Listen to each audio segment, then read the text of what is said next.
Welcome প্রিয় দর্শক বন্ধুরা, আজকে আমরা দেখতে যাচ্ছি মাত্র 5 মিনিটে কিভাবে একটি সুস্বাদু এবং অত্যন্ত মজাদার একটি ইফতার আইটেম তৈরি করা যায়। ভিডিওটি শেষ পর্যন্ত দেখতে থাকুন। বন্ধুরা, আমরা কলা দিয়ে একটা ইফতার বানাবো।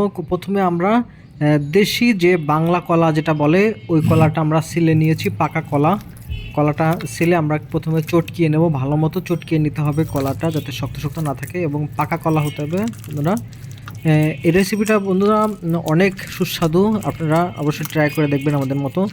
দেখেন, কলাটাকে ভালো মতো চটকাতে হবে।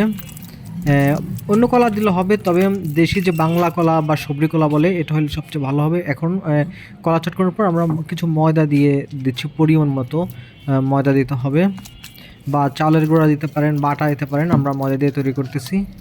ময়দা দিয়ে আমরা ভালো মতো চটকিয়ে নিচ্ছি কলাটাকে। এই দেখেন বন্ধুরা, কলাটাকে ভালো মতো চটকিয়ে নিলাম। এখন কড়াইতে সয়াবিন তেল দিয়ে নিচ্ছি। এখন আমরা ছোট ছোট করে বড়ার মতো করে এই দিয়ে দিচ্ছি কলা এবং আটা।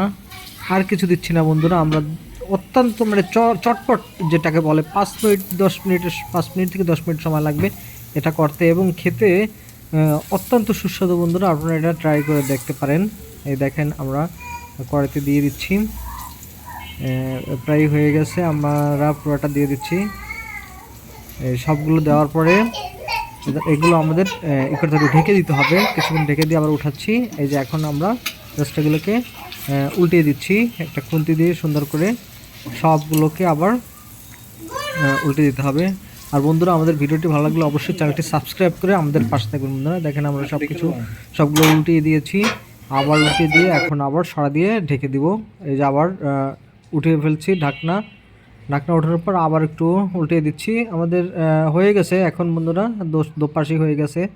এই যে এখন আমরা একটা পাত্রে উঠিয়ে ফেলছি। দেখেন বন্ধুরা, কত চমৎকার দেখাচ্ছে কালারটা। দেখেন বন্ধুরা, এই মাহে রমজানে, এই রোজার মাসে আপনারা এটা ট্রাই করে দেখতে পারেন ইফতার হিসেবে। অনেক সুস্বাদু এই রেসিপিটা। ভিডিওটি শেষ পর্যন্ত দেখার জন্য থ্যাংক ইউ বন্ধুরা।